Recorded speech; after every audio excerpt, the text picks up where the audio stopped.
Do you know someone who is helping people in the Black community overcome self-destructive behaviors and adopt productive ones? Then nominate them for the I Am Control Award.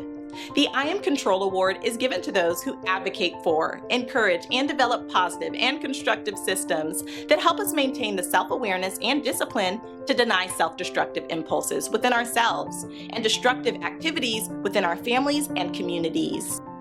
It is for warriors working to help us all maintain internal, familial, and community well-being. The I Am Control Award categories are life management skills, anger management skills, guidance, mentoring, drug abuse rehabilitation. If there is a person or organization whose work and commitment to you, your family, your city, or our people should be recognized, nominate them for the I Am Control Award at HigherSelfAwards.org. Nominate a hero.